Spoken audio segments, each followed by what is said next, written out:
नमस्कार, आपका बहुत-बहुत स्वागत है हमारे चैनल द फार्माकोर्स 2.0 पे। तो हम पढ़ रहे थे फार्माकोलॉजी का चैप्टर नंबर 7।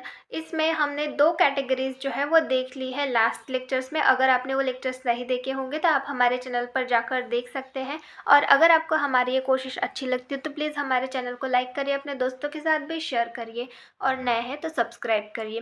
तो आज के इस लेक्चर में हम पढ़ने वाले हैं हमारी नेक्स्ट कैटेगरी, जो कि है एक्सपेक्टोरेंट्स। तो एक्सपेक्टोरेंट्स मतलब क्या होते हैं, ये किस तरीके से काम करते हैं, इनमें कौन कौन से ड्रग्स इंक्लूड होते हैं, ये सारी चीज़ें हम यहाँ पर देखेंगे। तो आइए स्टार्ट करते हैं। सबसे पहले एक्सपेक्टोरेंट्स क्या होते हैं वो समझ लेते हैं। Expectorants include the drugs which decrease the viscosity of respiratory secretion and facilitates their removal by ciliary action and coughing. तो एक्सपेक्टोरेंट्स ये ऐसे ड्रग्स होते हैं जो भी कफ होता है, जो भी सेक्रेशंस होते हैं, रेस्पिरेटरी सेक्रेशंस, उनकी विस्कोसिटी कम कर देते हैं। मतलब जो सेक्रेशंस है वो ज़्यादा विस्कस रहते हैं, तो वो गले में फंस के रहते हैं, वो निकलते नहीं जल्दी। तो ये एक्सपेक्टोरेंट क्या करते हैं, ये जो रेस्पिरेटरी सेक्रेशंस होते हैं इनकी विस्कोसिटी कम कर देते हैं, डिक्रीज कर देते हैं, ताकि वो जल्दी से हमारे रेस्पिरेटरी ट्रैक्ट से रिमूव हो जाए and facilitate their removal by ciliary action and coughing. और साथ में ये ड्रग उनका रिमूवल भी फैसिलिटेट करते हैं। किससे? सिलियरी एक्शन, जो सिलिया होता है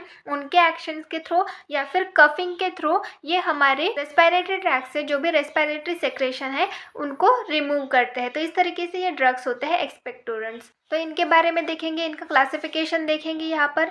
तो 2 टाइप के होते हैं एक्सपेक्टोरेंट। सबसे पहला है म्यूकोकाइनेटिक्स और सेकंड है म्यूकोलाइटिक्स। तो इनके बारे में वन बाय वन हम यहाँ पर देखेंगे। सबसे पहले हम म्यूकोकाइनेटिक्स के बारे में देखेंगे। इसके एग्जाम्पल है ammonium chloride, sodium citrate, potassium iodide, ये इसके एग्जाम्पल्स हैं। तो इनके बारे में वन बाय वन देखेंगे।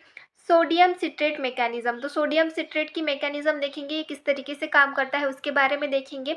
After absorption citrates get converted into bicarbonate and mucus become less viscous cause ejection of mucus.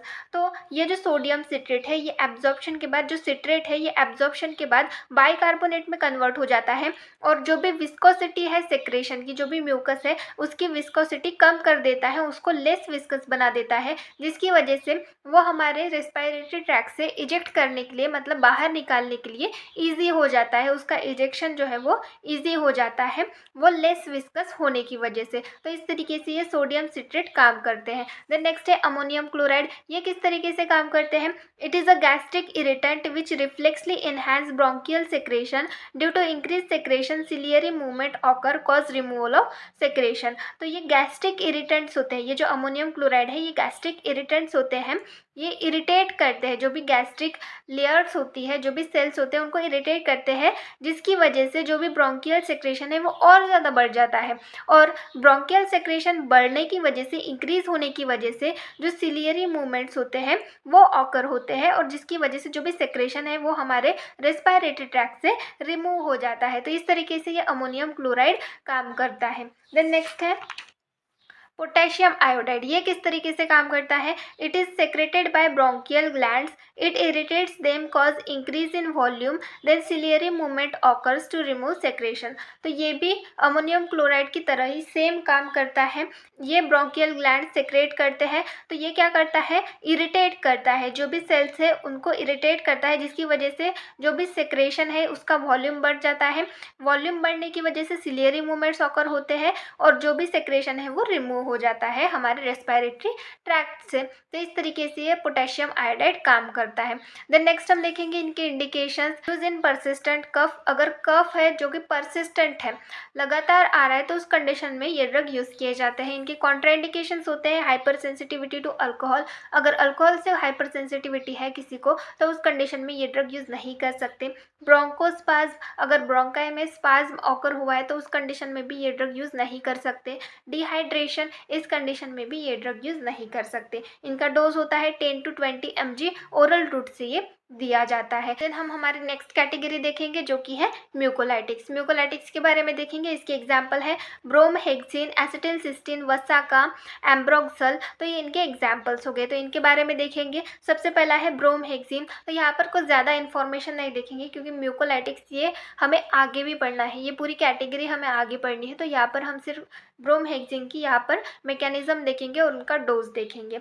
It is alkaloid form of vasaka. तो ये वसाका का एल्कोलॉइड फॉर्म होता है, it increase enzyme activity that break up fibre network. तो ये enzyme की activity जो है वो इंक्रीज कर देते हैं। ये ऐसा एंजाइम होता है जो कि फाइबर नेटवर्क मतलब जो म्यूकस का जो फाइबर होता है पूरा उसको ब्रेक डाउन करता है, जिसकी वजह से वो थीन हो जाता है और इजीली हमारे रेस्पिरेटरी ट्रैक्ट से एक्सपेल हो जाता है। तो इस तरीके से ये म्यूकोलाइटिक्स काम करते हैं। इनका डोज होता है 8 to 16 mg twice a day, ये ब्रोमहेक्सिन का डोज हो गया, और एम्ब्रोक्सिल का डोज होता है 30 mg। तो इस तरीके से ये म्यूकोलाइटिक्स होते हैं। तो इनके बारे में हमें आगे भी पढ़ना है, तो इसीलिए ज़्यादा इन्फॉर्मेशन यहाँ पर हम नहीं देखेंगे। तो इस तरीके से ये कैटेगरी होती है हमारी एक्सपेक्टोरेंट्स। देन हमारी नेक्स्ट कैटेगरी हम देखेंगे यहाँ पर, जो कि है एंटीटसिव एजेंट्स। तो एंटीटसिव एजेंट्स मतलब क्या होते हैं, ये सबसे पहले समझेंगे, डेफिनेशन देखेंगे इसकी। These agents are used for the treatment of non-productive cough which increase the discomfort to patient। तो ये जो एजेंट्स होते हैं ये यूज़ किए जाते हैं किसके लिए, for the treatment of non productive cough. जो नॉन प्रोडक्टिव कफ होता है उसके ट्रीटमेंट के लिए ये यूज़ किए जाते हैं। ये जो नॉन प्रोडक्टिव कफ होता है ये पेशेंट को डिस्कम्फर्ट फील कराता है, पेशेंट का जो डिस्कम्फर्ट लेवल है वो बढ़ा देता है। तो ऐसा जो कफ होता है, ये जो नॉन प्रोडक्टिव कफ होता है, इसको ट्रीट करने के लिए जो एजेंट्स यूज़ किए जाते हैं उनको एंटीटसिव एजेंट्स बोलते हैं। तो इसका क्लासिफिकेशन देखेंगे, इसमें कौन कौन से ड्रग्स आते हैं उनके बारे में देखेंगे। सबसे पहला है दोज एक्टिंग एज डिमल्सेंट, इसके एग्जांपल है सिरप एंड लिंक्चर्स। सेकेंड है those which increase respiratory tract fluid, तो रेस्पिरेटरी ट्रैक्ट फ्लूइड इंक्रीज करने वाले एक्सपेक्टोरेंट्स। तो एक्सपेक्टोरेंट्स के बारे में हमने अभी पढ़ा, किस तरीके से ये सेक्रेशन इंक्रीज करते हैं, जिसकी वजह से जो भी सेक्रेशन है वो इजीली एक्सपेल आउट होता है। सेंट्रल कफ सप्रेसेंट, तो सेंट्रल कफ सप्रेसेंट्स यहाँ पर हम देखेंगे, इसके एग्जांपल्स है कोडेन, मॉर्फिन, नोस्कैफिन। तो ये यहाँ पर इंपॉर्टेंट है, इसी के बारे में हम यहाँ पर पढ़ेंगे। तो आइए देखते हैं। सबसे पहली कैटेगरी है कफ सप्रेसेंट, तो इनके बारे में ही हम यहाँ पर देखेंगे। जो कोडेन है, मॉर्फिन है, नोस्कैपिन है, इन्हीं के बारे में यहाँ पर हम देखेंगे किस तरीके से काम करते हैं, इनके इंडिकेशन, कॉन्ट्राइंडिकेशन, ये सारी इन्फॉर्मेशन देखेंगे। This reduce the cough by depressing the medulla's cough centre. तो ये जो ड्रग है, ये कोडेन, मॉर्फिन, ये क्या करते हैं, जो मेडुला का कफ सेंटर है, रेस्पिरेटरी सेंटर होता है मेडुला में, तो रेस्पिरेटरी सेंटर में जो कफ सेंटर होता है उसको ये डिप्रेस कर देते हैं, उसके थ्रू जो कफ है वो रिड्यूस हो जाता है। इस तरीके से ये काम करते हैं। This are helpful in dry cough, तो ड्राई कफ की कंडीशन में ये जो कफ सप्रेसेंट है ये हेल्पफुल होते हैं। नेक्स्ट क्या बोला गया है, नेक्स्ट हमें इसके इंडिकेशंस दिए गए हैं to treat dry cough. Dry cough को ट्रीट करने के लिए ये जो सेंट्रल कफ सप्रेसेंट्स होते हैं ये बहुत ही ज़्यादा इफेक्टिव होते हैं। देन नेक्स्ट है इसके कॉन्ट्राइंडिकेशंस। सबसे पहला है high BP, high blood pressure में ये यूज़ नहीं कर सकते। हाइपरथायराइडिज्म, हाई थायराइड हार्मोन अगर बॉडी में है, ब्लड में है, तो उस कंडीशन में ये ड्रग यूज़ नहीं कर सकते। अस्थमा की कंडीशन में ये ड्रग्स यूज़ नहीं कर सकते। तो इस तरीके से ये कुछ इसके कॉन्ट्राइंडिकेशंस हो गए। इनका डोज होता है, कोडेन का डोज होता है 12 mg कोडेन फॉस्फेट, तो कोडेन फॉस्फेट 12 mg दिया जाता है। नोस्कैपिन होता है 10 to 30 mg पर डे, इतना इसका डोज होता है। तो इस तरीके से ये ड्रग्स होते हैं एंटीटसिव ड्रग्स। देन नेक्स्ट हम देखेंगे हमारी लास्ट कैटेगरी इस चैप्टर की, जो कि है म्यूकोलाइटिक्स। म्यूकोलाइटिक्स ड्रग्स के बारे में हम यहाँ पर देखेंगे। सबसे पहले यहाँ पर हम इसकी डेफिनेशन देखेंगे। Mucolytics are the drugs which break down the mucus, make the mucus thin so that it can easily expel out from lungs. तो म्यूकोलाइटिक्स ये एक ऐसे ड्रग्स होते हैं जो कि म्यूकस को ब्रेक करते हैं, मतलब जो भी म्यूकस के फाइबर्स होते हैं उसको ब्रेक कर देते हैं, जिसकी वजह से जो भी म्यूकस होता है वो इजीली एक्सपेल आउट हो जाता है, वो थिन हो जाता है। जो म्यूकस होता है वो थिन हो जाए, यहाँ पर धिस हो गया, ये थिन चाहिए। जो भी म्यूकस होता है वो थीन हो जाता है, और थीन होने की वजह से वो इजीली हमारे लंग से, हमारे ट्रैक्ट से, जो भी रेस्पिरेटरी ट्रैक्ट है उससे इजीली एक्सपेल आउट हो जाते हैं। तो इस तरीके से ये म्यूकोलाइटिक्स होते हैं। इसके एग्जांपल्स देखेंगे, कौन कौन से एग्जांपल्स है हमने अब भी देखे। ब्रोमहेक्सिन, एसिटिलसिस्टीन, वसाका, एम्ब्रोक्सल, ये इसके एग्जांपल्स है। तो इनके बारे में देखेंगे। तो ये जो ड्रग है ये क्या करते हैं, जो भी म्यूकस है उसको थीन करते हैं, उसको ब्रेक डाउन, उसके फाइबर्स जो है वो ब्रेक डाउन करते हैं, उसको थीन करके एक्सपेल आउट करते हैं। तो ये सारे ड्रग जो है वो सेम तरीके से काम करते हैं। तो इनके मैकेनिज्म देखेंगे।